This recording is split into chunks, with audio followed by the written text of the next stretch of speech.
Bonsoir à tous, bienvenue sur le plateau Equinox Soir, votre décryptage quotidien de l'actualité de lundi à vendredi entre 19h et 21h, 18h, 20h, temps universel. Et si le massacre de Kumba était le dernier spectacle effroyable dans la crise qui sévit dans le nord-ouest et le sud-ouest du Cameroun, un vœu partagé par la grande majorité des Camerounais qui, au lendemain des événements de Kumba, reprennent en cœur cette formule « Plus jamais ça ». 4 ans que la crise dure et 3 ans que les armes ont commencé à crépiter.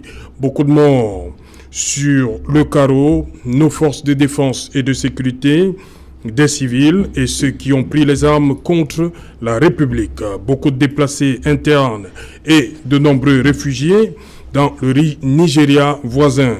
Pour sortir de la crise, le président de la République a convoqué en septembre-octobre 2019 un grand dialogue national dont l'une des principales recommandations reste le statut spécial conféré aux 2 régions en crise. Avec le massacre des élèves du Kumba, les Camerounais s'interrogent à quand la fin.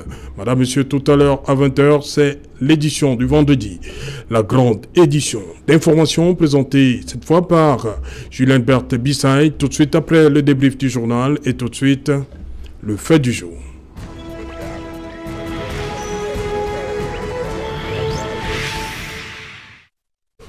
Kumba, au nom de quoi? Pour en parler, nous avons invité en plateau ce soir Eric Yombi. Bonsoir Eric.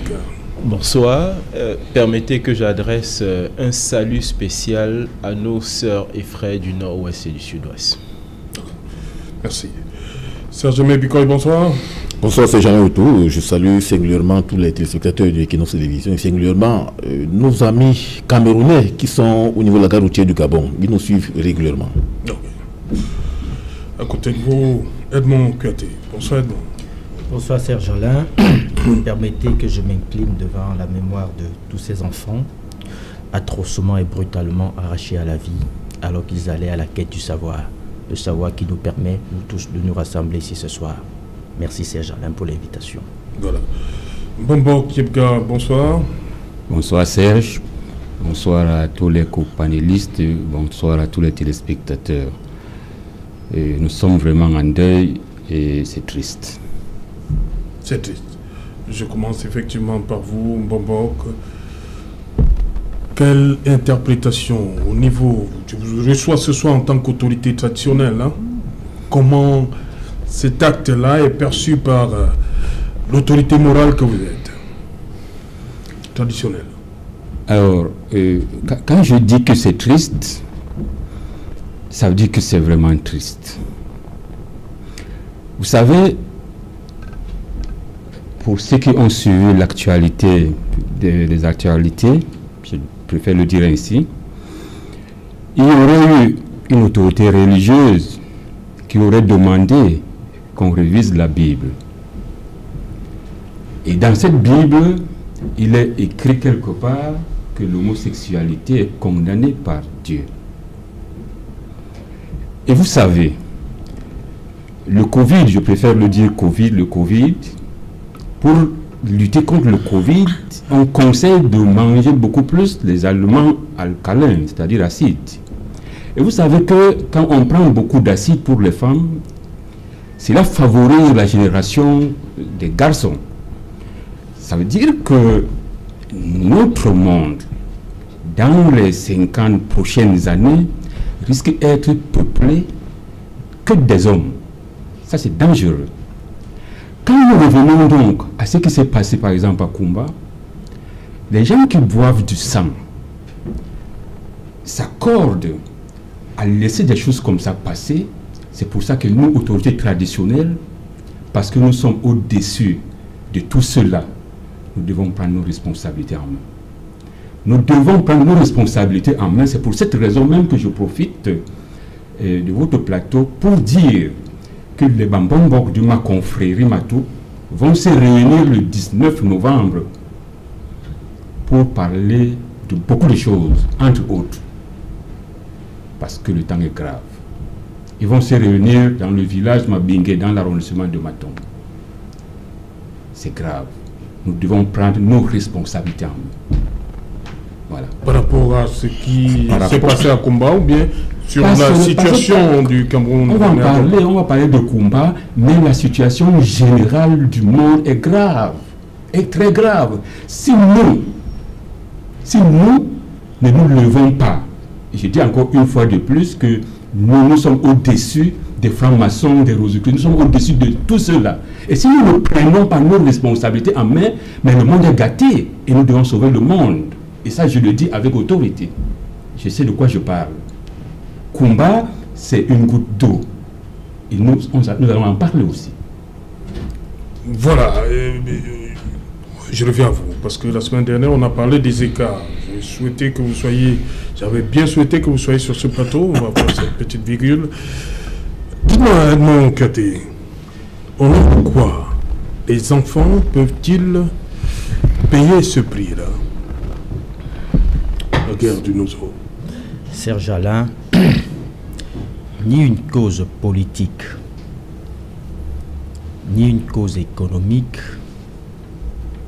je vais dire, il n'y a aucune cause, il n'y a rien qui puisse justifier un tel niveau de barbarie, un tel niveau d'atrocité. Voyez-vous, le ciel camerounais depuis samedi est chargé d'émotions.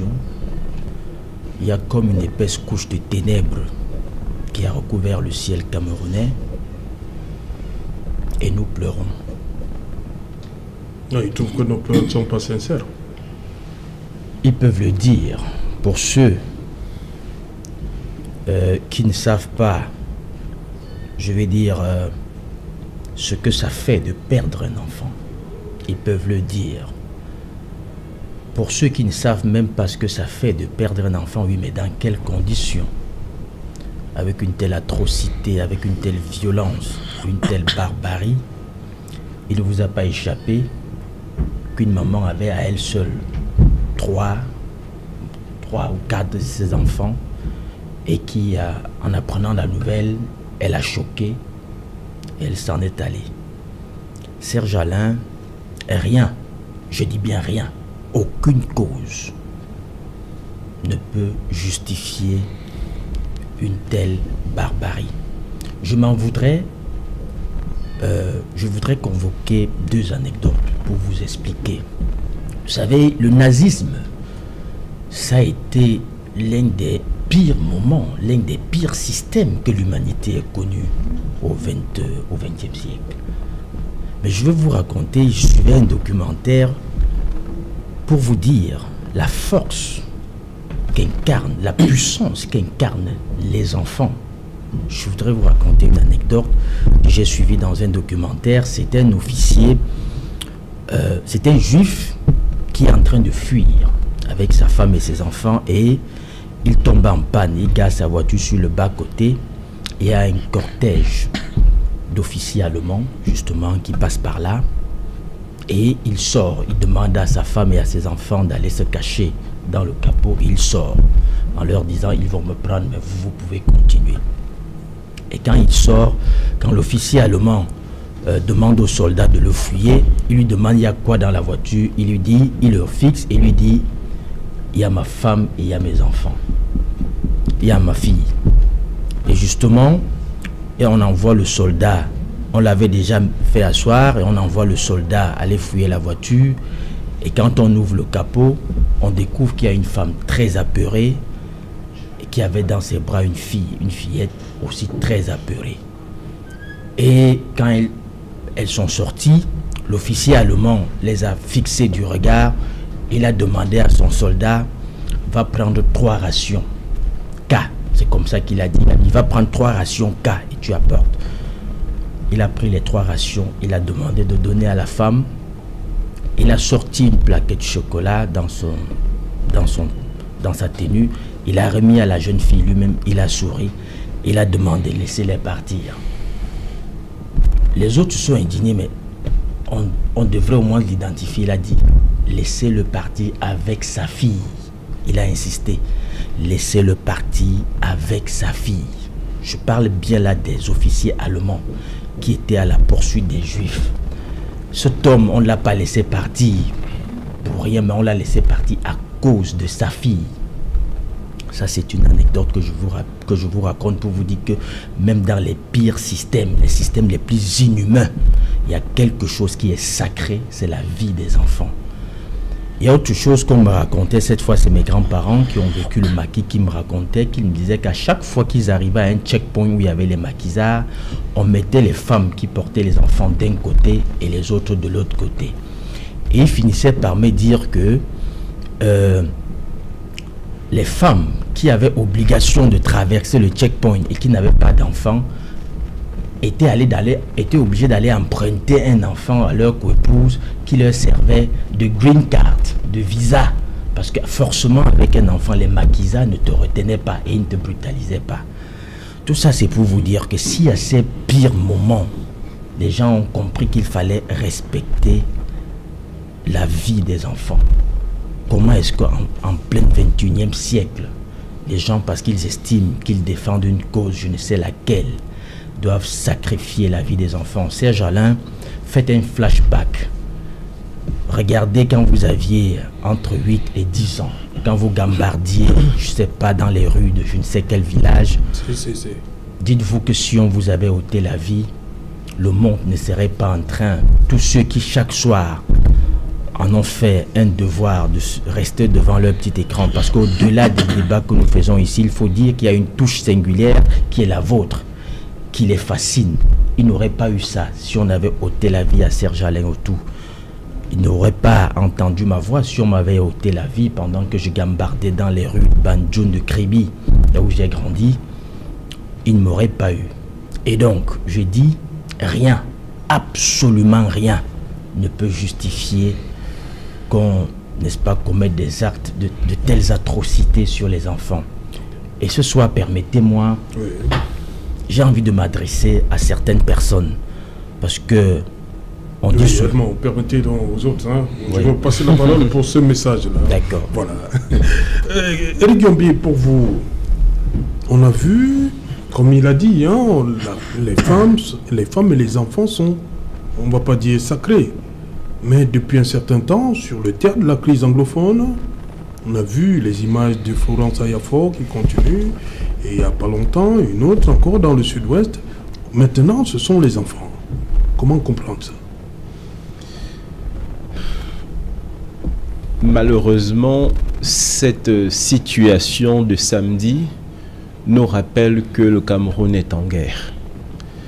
Et ces images effroyables, choquantes, nous rappellent qu'effectivement, la guerre est au milieu de nous. Concernant la lutte ou la guerre contre Boko Haram, de même que c'est au nord-ouest et au sud-ouest, dans la construction de l'imaginaire populaire, on s'est dit non, ce sont deux guerres qui sont loin. C'est peut-être au Cameroun, mais c'est loin de nous. Certainement, nous ne serons pas touchés. C'est la construction qui a été faite jusqu'ici. Mais avec ces images violentes de samedi, j'allais dire, ce théâtre macabre, évidemment, le Cameroun se rappelle que ça fait déjà quelques années que nous sommes en guerre. Je ne vais pas être méchant, mais la réalité est celle-ci. Ce que nous avons vu concernant Kumba, c'est en petite nature ce qui existe dans la réalité. Il faudrait que les Camerounais le comprennent. Nous devons regarder la réalité en face. De plus en plus, les Camerounais doivent s'habituer à ces images.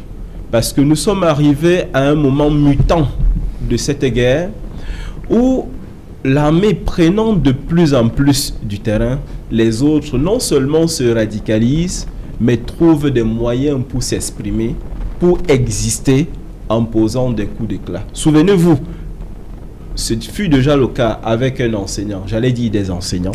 Ce fut le cas avec notre compatriote Ayafor. Et c'est à dessein que ce qui s'est passé samedi s'est passé dans ces conditions-là. C'est pour ça que... Donc pour vous, il y a un message derrière? Le message est tout simplement clair. C'est un rapport de force. L'État est en train de prendre l'ascendant sur un certain nombre d'éléments dans la guerre, mais les autres aussi en face ne veulent pas se laisser faire. La réalité, elle est celle-ci. Actuellement, les Camerounais vivant déjà d'autres épreuves, ayant déjà d'autres souffrances et d'autres perturbations, n'aimeraient pas que cette guerre soit un problème de trop, surtout que cette guerre, au nord-ouest et au sud-ouest, a déjà des éléments sous-jacents qui choquent, notamment ces images effroyables, notamment le fait que pendant un bon bout de temps, nos enfants n'iront pas à l'école. Ce n'est pas pour rien que ça s'est passé samedi dans cette école, dans ces conditions. C'est tout simplement pour rappeler à la République d'en haut, je pèse mes mots, j'ai bien dit la République d'en haut, qu'effectivement, eux, ils ne sont pas d'accord avec ce qui est fait. Parce qu'effectivement, cette République d'en bas, elle est fatiguée. Cette République d'en bas veut vivre autre chose. Elle veut vivre dans la paix. C'est pour ça, et je termine par là, nous appelons de tous nos voeux les autorités. J'ai même envie de dire la République d'en haut, pour que finalement, on passe à un autre braquet. Si jusqu'ici, la méthode, les moyens, ce qui a été fait n'a pas marché, c'est le moment de passer à autre chose. Parce que trop de sang a déjà coulé et nous n'avons pas envie d'avoir la certitude au bout du compte que nos autorités se nourrissent du sang de la population. La République doit être debout, elle a attaqué, mais la République doit être debout avec tous ses enfants. Et nous avons l'impression depuis samedi que la République d'en haut a abandonné certains enfants de la République d'en bas. Ok. Serge Bikoy, j'interroge ici maintenant le sociologue. La société a été, on voit depuis samedi comment les Camerounais réagissent face à ce qui vient de Kumba. La société est meurtrie. Absolument, la société est meurtrie par cette violence outrancière qui a sévi notamment à Kumba. Et lorsque vous voyez des images effroyables qui ont circulé justement sur les réseaux sociaux, de même que sur les chaînes de télévision locales, vous constatez véritablement qu'il y a un environnement de peur, de terreur et par conséquent de frayeur qui règne et qui incline les uns et les autres justement à avoir véritablement une espèce d'angoisse existentielle par rapport à tout ce qui se passe. Parce qu'en réalité, nous sommes là dans un environnement de guerre qui sévit justement dans les régions nord et du sud-ouest. Il est question aujourd'hui de présenter une approche triplement explicative, compréhensive et critique. Parce qu'en réalité, on peut avoir un ensemble de déterminants pour justement tenter d'expliquer, de comprendre cela. Tout comme on peut également avoir une approche critique visant davantage à interroger et à questionner l'ensemble des déterminants qui ont été mis en vitrine par les gouvernants, de même que par les différents leaders politiques et entrepreneurs de la société civile, entre autres, pour justement questionner où nous avons justement trébuché. Lorsque je jette un regard notamment sur le plan explicatif, vous vous rendez compte que nous sommes aujourd'hui dans un contexte de guerre entre les protagonistes sécessionnistes, qui sont aujourd'hui catalogués comme des terroristes, comme des séparatistes, et les gouvernants qui ont, à un certain moment déterminé de l'histoire, produit un ensemble de mécanismes de résolution de cette crise-là, même si d'aucuns ont estimé que ces solutions qui ont été justement élaborées et mises à contribution par l'État du Cameroun n'ont pas rencontré forcément l'assentiment des protagonistes. Parce que vous savez bien que au départ, le problème était éminemment socio-économique. C'est quelques mois plus tard que le problème a basculé dans une dimension éminemment politique, où on a parlé de la modalité de refonte de l'État, à travers les différentes approches qui ont justement été mises en vitrine, le fédéralisme, le sécessionnisme, le régionalisme, la décentralisation, entre autres. Tout ça, c'est le point de départ. Maintenant, lorsque l'on jette un regard historiciste sur le plan de l'évolution même de la crise, de 2016 à 2020, vous voyez qu'il y a eu un ensemble de mouvements violents à travers ce qui a été constaté par rapport aux différentes scènes qui ont été vécues. On parlait tout à l'heure entre eux de l'assassinat de Florence Ayafo, on parlait de l'assassinat de Comfort Toumazan, c'était l'enseignant Vuntaï, voilà, entre autres. Vous voyez qu'au fur et à mesure que les années s'écoulent, en même temps, il y a l'État, on dit un ensemble de moyens pour justement contrôler systématiquement l'ensemble des protagonistes sécessionnistes. En même temps, au sein même de ce mouvement terroriste ou bien séparatistes, il y a des logiques de contournement de la norme qui est prévue. On est donc là dans la diagonale entre l'acteur et le système. Le système représenté ici par l'État prévoit un ensemble de normes coercitives et répressives pour traquer jusqu'au dernier retranchement les sécessionnistes. Mais dans leur base arrière, vous avez également des antinormes de contournement de la loi qui est prévue par le gouvernement camerounais. C'est pour cela que vous voyez donc que, en fonction de ces mécanismes de contournement de la norme coercitive et répressive, il y a justement un affront dont les populations locales paient aujourd'hui les frais depuis 4 ans déjà. Mais maintenant, interrogeons également ce qui a été mis en vitrine sur le plan critique par le gouvernement camerounais, de même que par d'autres leaders et acteurs sociopolitiques.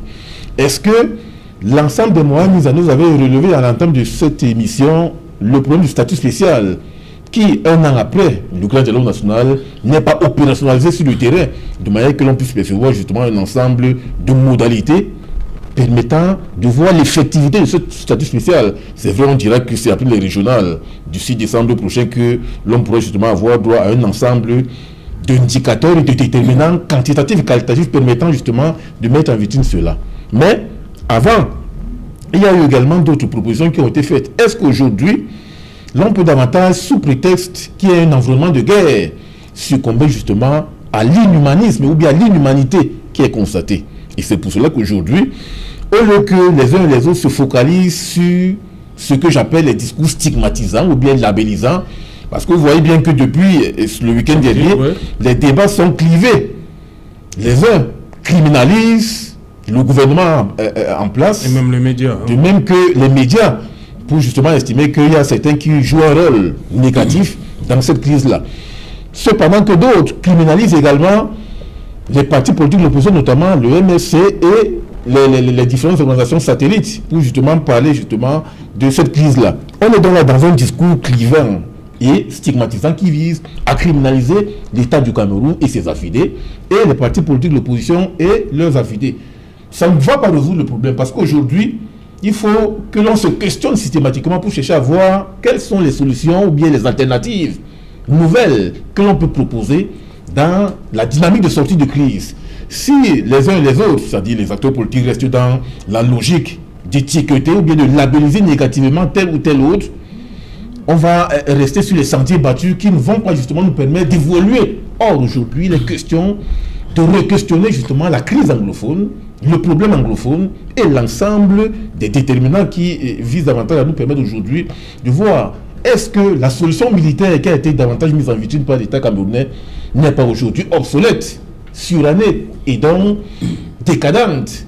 Auquel cas, il faut justement penser à une autre solution. Est-ce qu'aujourd'hui, la dimension maximaliste qui prévaut sur le terrain, parce que l'État tient justement à traquer jusqu'au dernier retranchement les sécessionnistes, est-ce que cette dimension-là ne doit pas être révisée pour peut-être convoquer un large dialogue national qui va justement inviter l'ensemble des maillons internes et internationaux? Parce qu'il faut relever que aujourd'hui, si l'on n'arrive pas davantage à résoudre ce problème, est-ce que la solution d'un médiateur international qui est impartial et non partisan ne pourra pas davantage permettre de travailler également avec les acteurs internes pour résoudre ce problème? Parce que, il faut le dire, l'État est déjà dépassé par les événements. L'État est dépassé? Ça, c'est Ouais. votre... Ça c'est ce qui transparaît. Oui. Parce que l'on se voit, 4 ans après ces meurtrissures, il n'y a pas eu quelque chose qui puisse nous permettre aujourd'hui de voir dans quelle mesure on peut sortir véritablement de l'auberge ou bien de l'omnière. Parce qu'en réalité, à un moment, on peut laisser transparaître une accalmie relative. Mais on constate que quelques mois plus tard, les sécessionnistes frappent à nouveau pour justement créer une ankylose, une torpeur, de même qu'une frayeur au sein du bas peuple. Et c'est pour cela qu'aujourd'hui, la société est carrément ankylosée. Voilà, Bambok, il y a quelques jours, c'était le 21 octobre. Tout le monde sait ce que ça représente maintenant. Le 21 octobre, il y a eu ce qu'il y a eu, la catastrophe ferroviaire au niveau des écarts en 2016. Ça fait 4 ans, il y a quelques jours. Et le 24 octobre, quelques jours après, le sang qui coule du côté de Kumba. Octobre, décidément. Oui, à l'entame, je vous ai parlé des buveurs de sang. Je maintiens cela. Et nous devons faire quelque chose pour évoluer, pour que ces buveurs de sang arrêtent leur sale besogne. C'est ce que nous disons. Et je ne vais pas revenir sur Ezeka. Il y a 4 ans, on a vu ce qui s'est passé. Et aujourd'hui, même tout ce qu'on a promis là-bas, et rien n'avance. Donc c'est un problème réel. Pourquoi ça rien n'avance? Parce que la majorité des gens évoluent en regardant leur nombril, au lieu de regarder la nuque de la population. Et ça ne pourra jamais faire avancer. Jamais et jamais. Je me rappelle encore, quand il y a eu cette catastrophe des écarts, j'étais l'invité du journal Equinox à l'époque, et on a parlé. J'ai fait allusion aux ancêtres, parce que les ancêtres on ne les corrompt pas. Quand c'est pas logique, c'est pas logique. Même si vous mettez des milliards de francs, ça ne passera pas. Et c'est ça donc. Donc, si on revient donc, j'ai suivi mes copanélistes parler de Soweto camerounais. Alors, il faut comprendre que nous sommes là dans une guérilla. Quand on parle de guérilla, c'est tout autre chose. Et je vais vous raconter une petite histoire qui s'est passée au camp Berthaud, pendant qu'on avait interdit l'UPC. Les UPCistes qui étaient à la guérilla ont écrit au commandant du camp Berthaud qu'il sera tué le 31 décembre à minuit, qu'on va l'assassiner. On lui a envoyé le message. Ce jour-là, on a organisé une garde, ici au camp Berthaud, tout le monde connaît le camp Berthaud. On a organisé une garde. Le commandant était dans sa maison, avec son cuisinier qui lui donnait du café de temps en temps. À 23h45, son cuisinier a pris le couteau, est venu égorger le commandant, a fermé la porte, il est sorti. Minuit arrivé, on n'a pas vu de feu, on n'a rien vu. Quand les gardes sont rentrés voir le commandant pour lui dire que il est minuit passé, on a trouvé le cadavre. Ça, c'est la guérilla. À la guérilla, on ne maîtrise personne. Et c'est le cas que nous vivons aujourd'hui. Alors, quand je reviens donc au cas de Kumba, nous savons qu'il y a en réalité 4 camps dans une guérilla. Il y a aujourd'hui les Amba qui sont parmi les gens qui prennent part à cette guérilla. Il y a le pouvoir central. Il y a les gestionnaires de cette guerre-là. Et puis il y a les bandits opportunistes. Quand on prend ces 4 grands groupes, pour le cas qui est arrivé, quand on analyse la guérilla comme nous on sait le faire, on peut facilement identifier d'où vient le mal. Premier cas, si c'est les Amba qui ont fait le coup, soit ils ne disent rien, soit ils réclament. Pour le cas de Kumba, qu'est-ce qui s'est passé? Ils n'ont pas reconnu l'acte. Donc, nous, les analystes de la guérilla, nous pensons que ce n'est pas eux qui sont à l'origine de cela. Alors, nous, on revient maintenant pour les autres camps. Pour le pouvoir central, moi j'ai suivi un de vos invités hier, qui est proche du pouvoir, qui demandait au chef de l'État de prendre les mesures fortes. Et ça, c'est normal pour le pouvoir central, parce qu'il n'est pas aujourd'hui indiqué que ce que André Madimbida avait ordonné dans les années de guerre, de brûler tout le pays Bassa, arrive aujourd'hui. Donc il faudrait que l'État trouve un alibi pour que la communauté internationale ne soit pas derrière lui et créer des situations pareilles. Ça, si dans les jours qui viennent, il y a l'état d'urgence qui est créé, il y a les mesures fortes qui sont créées par le gouvernement, ça veut dire que ça pourrait être organisé par le gouvernement central pour essayer de se protéger et organiser la riposte pour finaliser avec cette guerre. Ça peut être cela. Pour le cas des bandits opportunistes, ce qui arrive souvent, si on avait arrêté des gens en otage et demandé le rançon, en ce moment-là, on dit que ça, c'est des bandits opportunistes qui profitent de cette situation pour se faire de l'argent. Est-ce qu'il y a eu des otages arrêtés? Je pense que non. Est-ce qu'il y a eu des rançons demandées? Je pense que non. À ce moment-là, on retire encore cela. Le dernier cas, c'est les entrepreneurs de guerre qui peuvent s'organiser pour amplifier la guerre, pour qu'on augmente leur budget pour pouvoir gérer cette situation de temps en temps.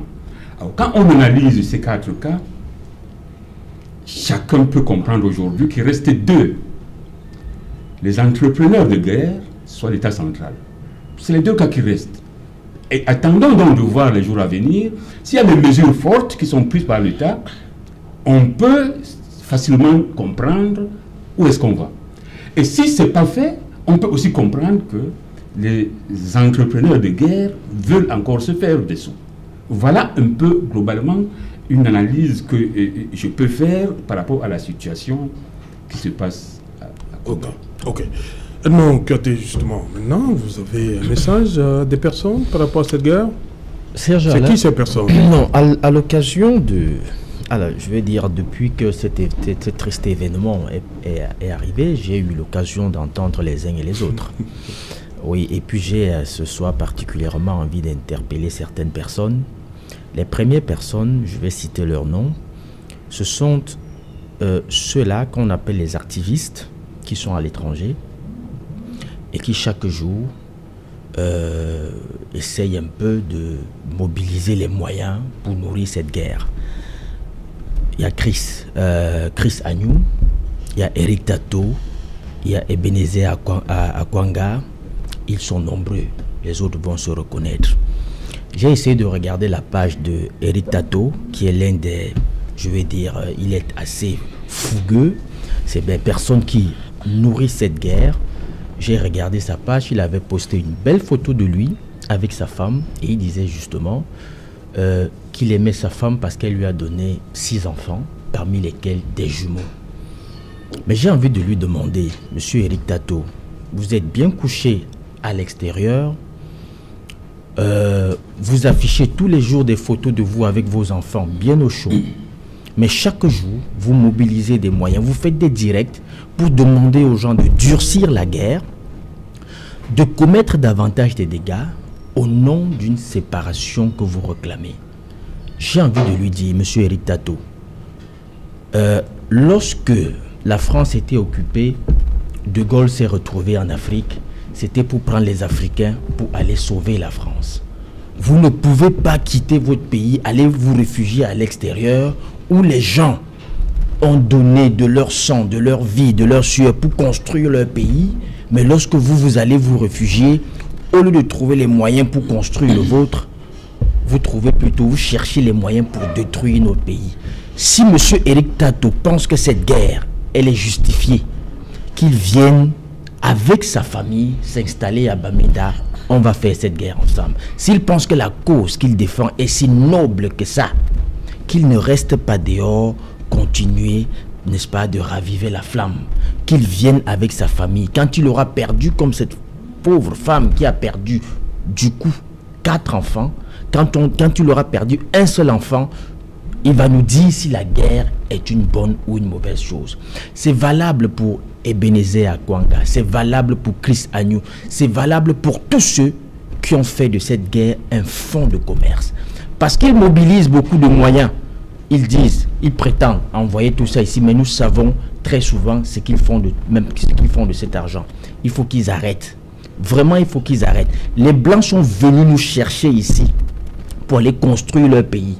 Mais les autres vont chez les Blancs pour trouver les moyens pour détruire notre pays. Il faut qu'ils arrêtent. J'ai également suivi, et ça c'est le message aussi pour ces gens-là, sur ce plateau même, des va-t-en-guerre, des discours très va-t-en-guerre, et même très radicaux. Des gens qui estimaient que même si la guerre doit prendre 40 ans, il faut la mener, il faut la gagner.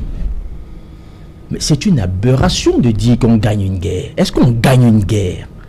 J'ai même entendu pousser le bouchon très loin de dire à tout prix et à tous les prix. Mais mon Dieu, quand vous faites ça, c'est parce que vous avez la possibilité, après avoir dit ça, vous avez la possibilité de vous mouvoir calmement, d'aller chez vous, embrasser vos enfants, de vous coucher calmement, dans la paix, dans la tranquillité, et de vous lever le matin. Est-ce que quand vous le dites, vous pensez à ces femmes qui, n'est-ce pas, se couchent tous les soirs en se demandant est-ce que nous allons nous réveiller le matin? Est-ce que vous pensez à tous ceux-là qui, au nord-ouest, au sud-ouest, chaque jour, lorsqu'un cafard se balade dans le plafond, ils ont la peur de leur vie. Ils sont prêts à avaler leurs poumons en se disant l'heure est arrivée. Est-ce que vous avez pensé à tout cela?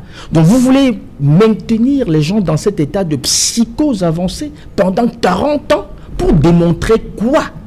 Vous voulez démontrer quoi? Que vous êtes trop fort? Je voudrais que ceux qui tiennent ces discours de va-t-en-guerre, qu'ils montrent l'exemple, qu'ils aillent se faire enrôler et qu'ils aillent dans le chaudron de la crise. Parce qu'au-delà de ces enfants que nous pleurons aujourd'hui, de ces femmes qui souffrent, il y a également que nous ne devons pas perdre nos soldats comme ça. Nous sommes à combien de soldats que nous avons perdus?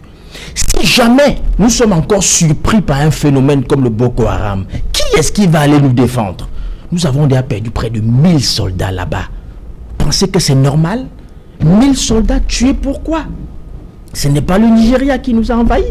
Ce n'est pas la guerre de Bakassi. Ce n'est pas la guerre contre Boko Haram. Mais on perd 1000 soldats tués par nos propres frères. Est-ce que ça fait du sens?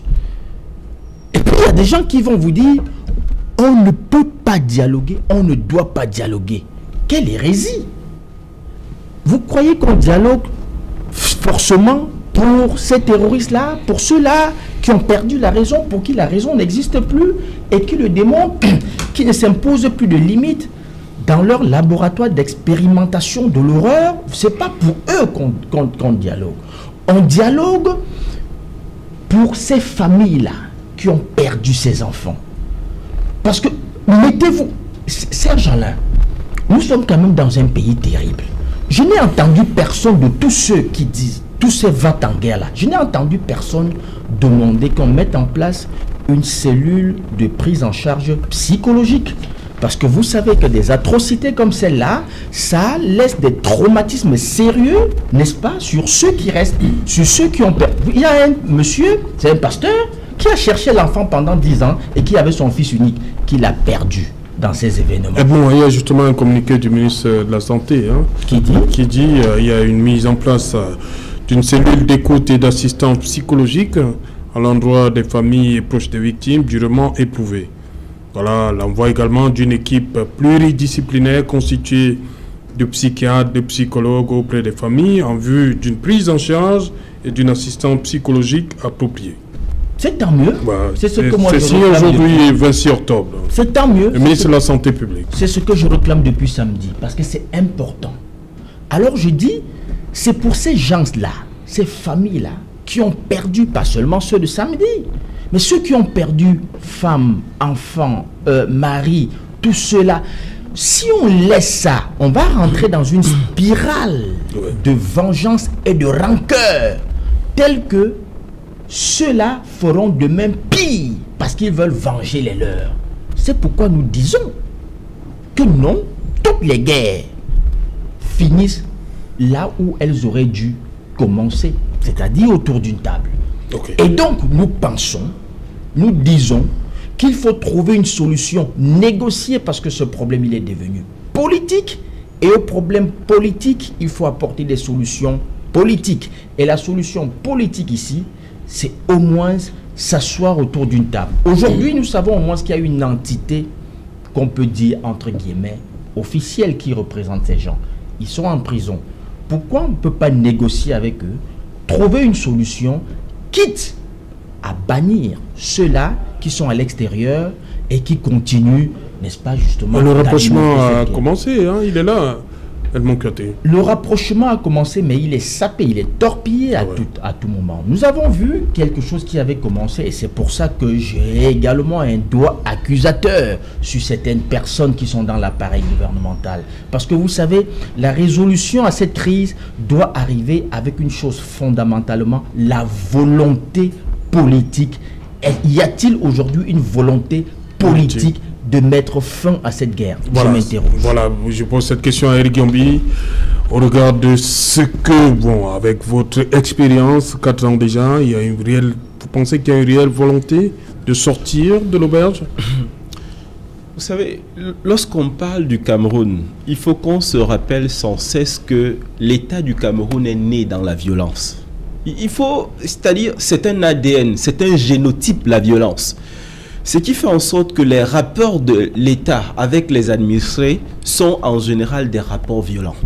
Aujourd'hui, lorsque vous regardez l'interdiction des manifestations ou encore d'autres initiatives qui tendent à bâillonner la parole, ce sont des initiatives qui caractérisent un État qui s'est toujours exprimé par la violence. Souvenez-vous que beaucoup de nos dirigeants ont hérité le bâton, j'ai envie de dire, du maître colon, si je devrais l'appeler ainsi. Ce qui fait en sorte que le comportement, les habitudes, les routines de la République d'en haut sont des tendances qui visent à bâillonner une population qui aimerait s'exprimer. C'est ça la réalité. Ce que nous vivons aujourd'hui avec l'interdiction des marches sont purement l'expression d'un État qui est foncièrement violent. C'est de ça dont il s'agit. Et on peut prendre quelques exemples à dessein. Qu'il s'agisse évidemment de la loi de la subversion de 1962 qui disait notamment que tout sympathisant à l'égard de l'UPC serait puni d'eux. On comprend très bien que nous sommes dans un environnement où on bâillonne, on enchaîne.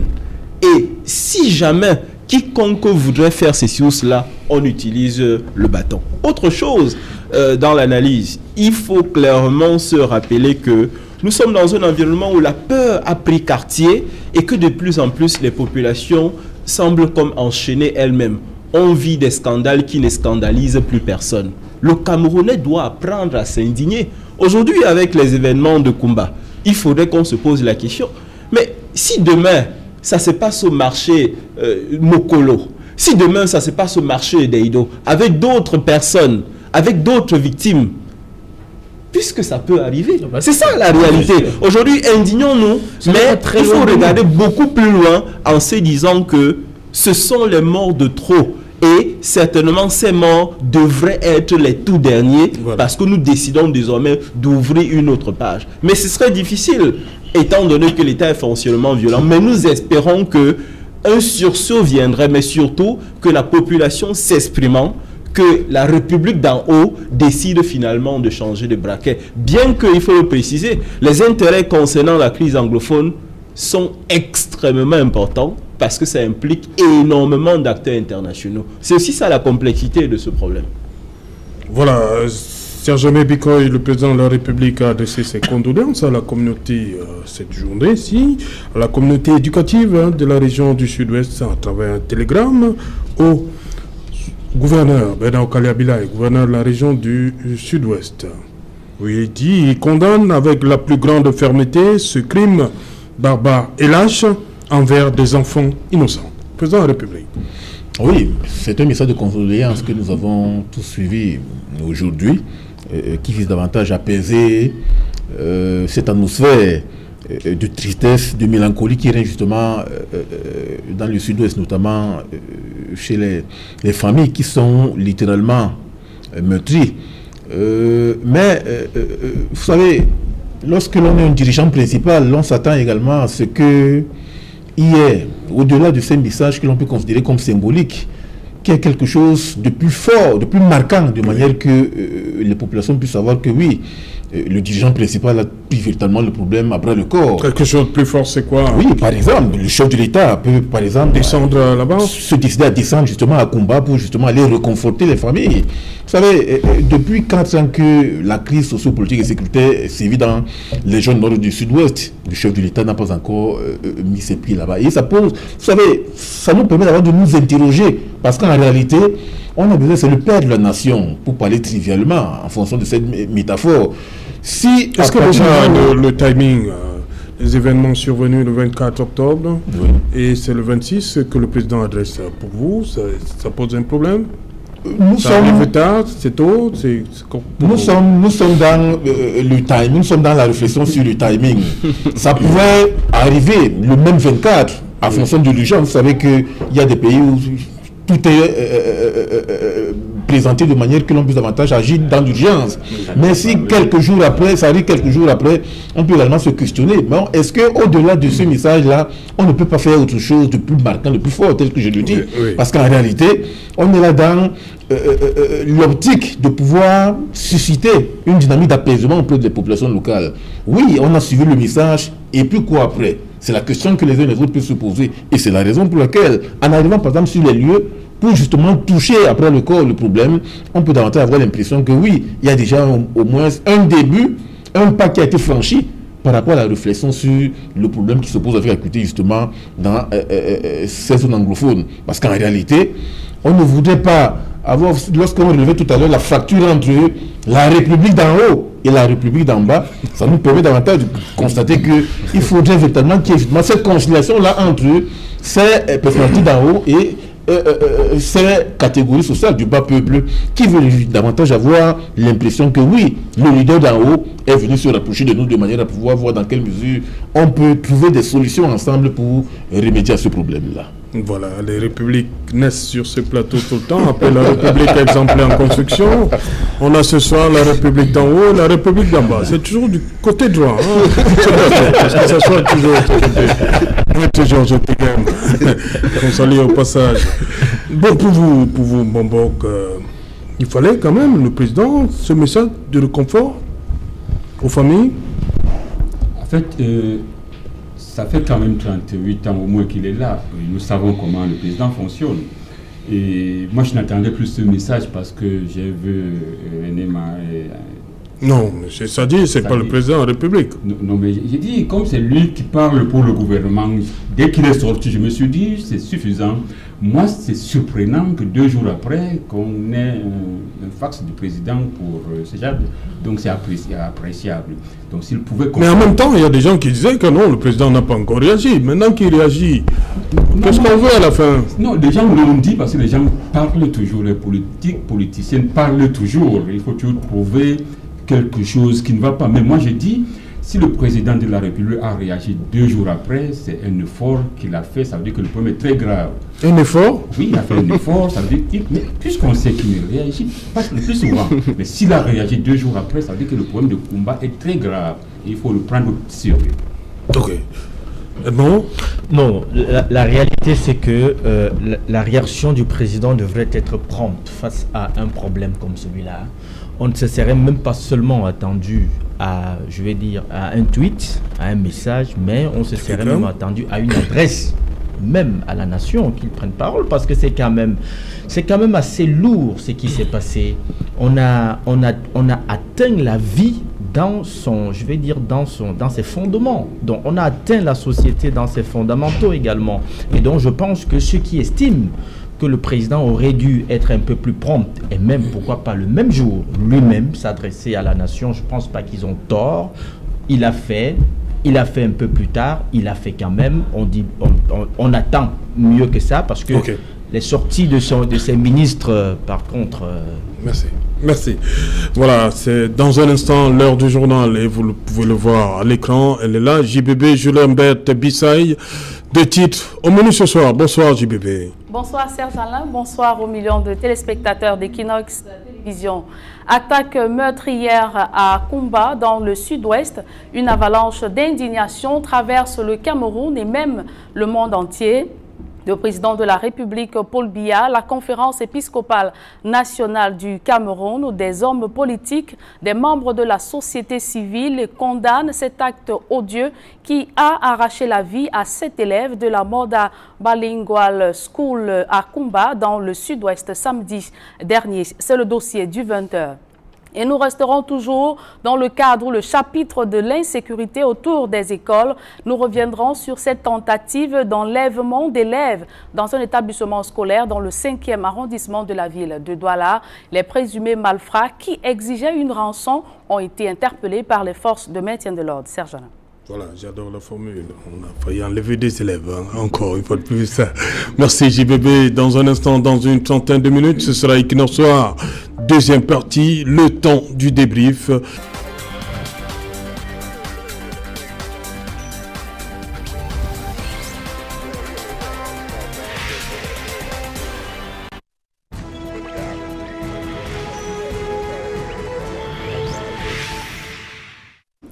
Retour sur le plateau Equinox Soir, deuxième partie, c'est la partie consacrée au débrief du journal, madame, monsieur, toujours en compagnie de Edmond Kuaté, Eric Yombi, Mbambor Yebga et Serge Emebikoy. Serge Emebikoy, vous nous venez de Yaoundé. Il y a eu marche à Yaoundé ce jour. Oui, il y a eu marche à Yaoundé, marche des... Les formalités ont été... C'est la question que nous nous posons nous tous. Parce qu'en réalité, lorsque l'on voit comment cette marche a été justement organisée, médiatisée, on se rend davantage compte que tout est parti du fait que c'est déroulé justement le week-end dernier à Kumba. Et ça crée une vague de solidarité du corps social, notamment de la solidarité féminine. Nous avons constaté singulièrement que ce sont des femmes qui se sont décidées à crier leur ras-le-bol par rapport à tout ce qui s'est passé. Vous savez que c'est la femme qui est aujourd'hui suffisamment meurtrie. Lorsque vous perdez des enfants au cours d'un drame, au cours d'une situation tragique, il est question là de révéler un ensemble de situations d'oppression, de discrimination, de disqualification par rapport à tout ce qui s'est passé. Bon, maintenant, on peut se questionner par rapport à la déclaration, ou bien à la déclaration qui a été faite par ces dames-là. C'est vrai que ça nous permet aujourd'hui de nous replonger sur ce qui se passe au Cameroun par rapport à un régime qui est essentiellement autoritaire, voire autoritariste, par rapport au contexte de répression qui règne. Vous savez bien que certains leaders politiques de l'opposition camerounaise se décident à organiser des manifestations pacifiques, des marches pacifiques, mais ils ne rencontrent pas toujours l'assentiment des autorités administratives. Et par conséquent, celui du gouvernement en place. C'est pour cela qu'aujourd'hui, on cherche à savoir est-ce qu'il est question davantage de créer cette espèce d'appréciation à géométrie variable par rapport au contexte des manifestations publiques au Cameroun. Si on n'arrive pas davantage à encadrer certains événements sous prétexte que ce sont des événements qui vont contribuer à troubler l'ordre public, ça pose un problème de fond. Moi, je pense qu'il est question, et c'est ce que l'on relevait au cours de la première partie de l'émission, qu'il faut décompresser l'autorité systématique, l'autoritarisme systématique qui règne au Cameroun. Il faut contribuer davantage à faire émerger plusieurs courants de pensée, quelles que soient des lignes convergentes ou bien des lignes divergentes que l'on peut davantage noter ça et là. Parce qu'en réalité, lorsque l'on se décide à formuler l'objet d'une marche, on ne peut qu'avoir une perception idéologiquement ou bien politiquement marquée par rapport aux interprétations que l'on peut en faire. Si du point de vue de l'ordre gouvernant, l'on peut estimer que la manifestation de tel parti politique est connotée négativement ou bien est connotée idéologiquement, ça pose un problème. Vous avez vu aujourd'hui que l'expression des femmes qui expriment leur ras-le-bol, leur irritation, leur courroux par rapport à tout ce qui s'est déroulé à Kumba, c'est légitime. Mais encore faut-il également jeter un regard sur d'autres événements qui sont organisés par d'autres corporations sociales pour ne pas toujours avoir cet étiquetage négatif par rapport à tel événement ou bien à tel autre. C'est pour cela qu'aujourd'hui, il faut davantage constater que il y a un souci de remise en cause personnelle des différents barons de la chaîne gouvernementale, de même que des autorités administratives, qui, lorsque l'on constate que c'est tel parti d'opposition qui a organisé un tel événement politique, il faut réprimer systématiquement, il faut interdire. Donc là, ça permet de réfléchir un temps soit peu sur ce contexte-là et de constater que point n'est besoin davantage d'agiter la logique éminemment répressive et coercitive pour justement mettre les barrières, les bâtons dans les roues à certains acteurs politiques qui veulent justement organiser des événements. Ok. Eric Yombi, ce n'est pas la première fois que les femmes sortent par rapport à cette crise dans le nord-ouest et le sud-ouest. On a encore en mémoire ce mouvement de femmes au niveau de l'hôtel Ayabas en publicité du côté de Bamenda. On les a souvent vus dans la région du sud-ouest. Cette fois-ci, est-ce que c'est, on dit, les femmes membres du gouvernement et assimilées? Est-ce qu'on peut espérer que cette fois-ci, les femmes vont se faire écouter, entendre? C'est vrai que ce qui s'est passé à Kumba est particulier au sens où c'est exclusivement les enfants qui ont été touchés. Oui. Et la maman étant la mère de l'humanité, elles sont évidemment, n'est-ce pas, en première ligne. Mais une fois de plus, je le disais tantôt, refusons d'être dans l'émotion en ce qui concerne cette crise anglophone. Quand on dit l'émotion, c'est prenons le temps du deuil. Mais il faudra qu'arrive absolument, automatiquement ou systématiquement, le temps de la réflexion et de l'action. Et ça doit être une action qui est portée vers autre chose. Parce que jusqu'ici, ce qui s'est passé n'a pas été productif au sens d'apporter la paix. On aimerait bien que la marche de nos mamans, de nos sœurs, etc., puisse être le déclencheur. Mais je me souviens également que nous avons celui qui a la montre politique, celui qui a le temps politique, et les yeux sont rivés vers lui, et on aimerait évidemment qu'il change de braquet. Mais une fois de plus, c'est une question difficile parce que en réalité, le changement de braquet, le fait d'accepter un autre discours ou alors des voix dissonantes voudrait dire que la façon de gouverner jusqu'ici se remet en question au sens d'écouter l'autre, au sens même de dialoguer. Pourtant, en réalité, c'est ce qu'il est question de faire. Il est question aujourd'hui d'accepter d'être à la même table avec d'autres Camerounais pour parler évidemment du Cameroun. Qu'on ne nous donne pas l'impression que le fait que la République ait été attaquée, que la République est à terre, non. La République est debout, elle a été fragilisée, elle sera encore plus forte lorsque celle-ci va accepter, ou alors lorsque les décideurs, j'allais dire, la République d'en haut, aura décidé de discuter avec quiconque afin que le pays soit beaucoup plus fort. C'est ce signal que nous attendons du chef de l'État. C'est bien beau d'adresser ses condoléances, d'exprimer son amertume ou alors sa compassion, mais il faudrait des actions beaucoup plus énergiques que ce que nous avons eu jusqu'ici, afin que nous soyons dans une ère où finalement le Cameroun soit tourné vers autre chose. Vous savez, lorsque nous sommes dans une situation comme celle-ci où il n'y a pas la paix, rien d'autre n'est possible.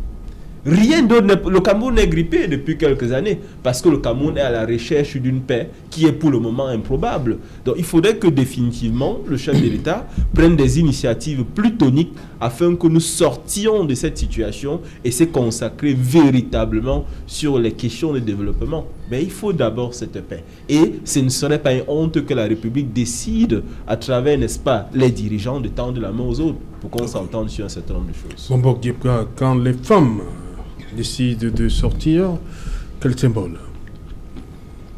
Alors, vous savez, la femme, c'est la mère de l'humanité. Mais ce n'est pas dans ce sens que moi je vais interpeller ou bien commenter la marche de Yaoundé.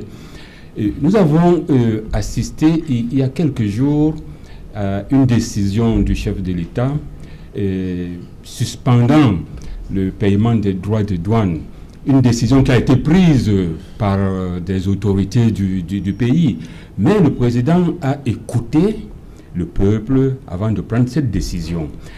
Alors, quand les femmes marchent, ça veut dire que le pouvoir, elles ont constaté que le pouvoir est dans la rue. Il faut plutôt aller dans la rue pour que le président comprenne le vrai message. Et nous disons donc... Aller dans la rue? Ah oui, mais la preuve. Il faut... Parce que les décisions qui sont prises par les créateurs sont souvent remises en cause. Et c'est donc dans la rue qu'il faut s'exprimer pour qu'ils comprennent exactement ce qu'ils doivent faire. Et nous soutenons donc cette affaire et nous insistons que ça ne doit pas seulement être les membres du gouvernement, les épouses des membres du gouvernement et assimilés, mais qu'on laisse tout le monde s'exprimer. En ce moment-là, le président aura le bon message. Si tout le monde peut s'exprimer, on aura le bon message et le Cameroun pourra sortir du trou. Donc vous dites qu'il faut de nouvelles marches blanches pour Kumba, et que ce ne soit pas seulement limité aux femmes membres du gouvernement. Il ne faut pas mettre un qualificatif. Oui. Il faut que la rue parle. Il faut que les gens descendent, qu'ils s'expriment. C'est ça que je suis en train de dire. Comme les femmes sont descendues à Yaoundé, elles ont exprimé, sauf que c'est les épouses des membres du gouvernement et assimilés. Il faut laisser les Bayam Selam s'exprimer pour que le chef de l'État comprenne exactement ce qui ne va pas. Il faut laisser tout le monde s'exprimer. Okay. Donc il ne faut pas que les créatures bloquent le message pour que c'est seulement leur message qui passe auprès du Créateur. Ok. Edmond Kiaté, les femmes, on a vu aussi à Kumba, avec le maire de la ville, Gori Mewanou, je crois bien, qui était en tête de cette marche-là. Ça veut dire que le Cameroun est vraiment touché par ce qui se passe. Parce qu'il y a une autre mobilisation qui est envisagée demain, avec le ministre Ondoa. C'est vrai. Vous savez, la nation tout entière porte une douleur très forte. Mais les femmes, plus singulièrement, portent cette douleur parce qu'elles connaissent les douleurs de l'enfantement. Elles savent mieux que quiconque ce que veut dire perdre un enfant. Elles savent tout ce qui entraîne, tout ce que cela entraîne pour porter un enfant, l'encadrer jusqu'à ce que, n'est-ce pas, qu'il devienne un homme, qu'il se prenne en main. Et donc c'est normal que ces femmes se retrouvent pour crier leur colère, leur indignation, pour dire jusqu'où est-ce qu'elles ont mal. Vous savez, Alain, c'est quelqu'un qui disait lorsque vous n'êtes pas dégoûté par ce qui est dégoûtant, vous êtes encore plus dégoûtant que ce qui ne vous dégoûte pas. Et donc s'il y a un Camerounais aujourd'hui qui n'est pas dégoûté par ce qui s'est passé à Kumba, c'est qu'il est tout simplement dégoûtant. Et donc tous les Camerounais doivent exprimer, crier leur colère, leur dégoût par rapport à tout ce que nous avons vu. Mais, Serge Alain, la question que j'ai bien envie de me poser, que peut faire un océan de larmes que tous les Camerounais se réuniraient pour couler? Est-ce que ça suffirait à arrêter le carnage? Est-ce que ça nous sortirait de la spirale infernale? Je disais tantôt que imaginez-vous si demain un membre, n'est-ce pas, de la famille frappé par cette atrocité venait à se retrouver avec une arme et qu'il voulait, n'est-ce pas, exprimer sa rancœur. Il ferait pire que ce qui a été fait, justement parce qu'il tient à assouvir, n'est-ce pas, une vengeance, un désir de vengeance. Alors c'est pourquoi nous disons qu'il faut qu'on change de logiciel. Il faut pas qu'on soit ce que Einstein appelait la folie, les fous. C'est-à-dire qu'ils font la même chose tout le temps, mais qui espèrent quand même avoir un résultat différent. Ça, c'est la folie. Lorsque vous avez fait quelque chose plusieurs fois, marquez une halte, dites-vous, est-ce qu'on ne doit pas faire autrement? Vous savez, nous sommes un peu champions des idéologies importées et même parfois des discours importés.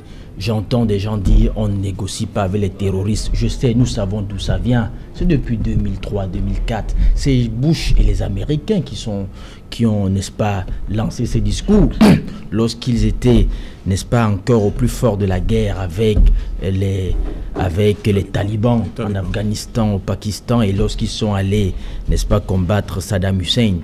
C'est eux qui disaient on ne négocie pas avec les terroristes. Mais j'ai envie de dire à ces gens qu'en ce moment même et depuis quelque temps, il y a sous l'égide des Américains, et singulièrement des Américains, il y a une négociation qui se passe en ce moment au Pakistan, en Afghanistan, entre l'État central et les talibans.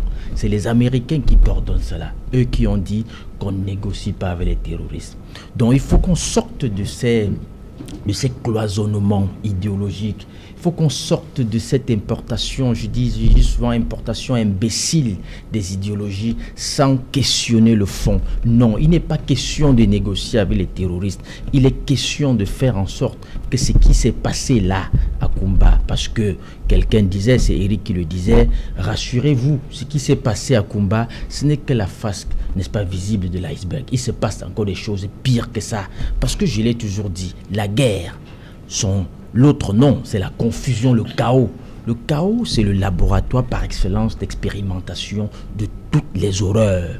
Donc, vous ne pouvez pas imaginer ceux qui s'asseyent à Douala et à Yaoundé et croient que le théâtre des opérations est très loin et qui disent « nous allons mener cette guerre même 1000 ans s'il le faut ». J'ai envie de leur dire « allez passer une nuit à Boya, oui, à Kumba, à Bamenda et revenez me dire si vous êtes toujours... Merci.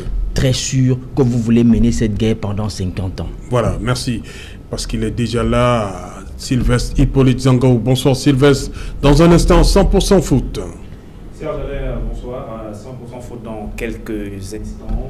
hommage à ces enfants victimes de la barbarie humaine dans la ville de Koumba samedi dernier. Beaucoup ne le savent pas, mais l'un de ces enfants tués, Victory Kamibon, 11 ans seulement, était passionné de football. Des sources familiales, on apprend qu'il était le meilleur joueur de son quartier, de son école. Il évoluait au poste d'avant-centre et il devait d'ailleurs arriver l'année prochaine chez son oncle ici à Douala dans le but d'intégrer une école de football. Vous comprenez que nous lui dédions à lui et aux 6 autres enfants tués samedi dernier dans la ville de Koumba. Nous allons leur rendre hommage dans cette édition de 100% foot à laquelle s'associent de nombreux internationaux camerounais. Michael Ngande Gandui, Choundua Adiara, Francine Zouga, ils sont nombreux qui ont décidé, qui ont choisi Equinox Télévision pour marquer leur indignation. Ce soir, vous les écouterez dans 100% foot dans quelques instants, Serge Alain.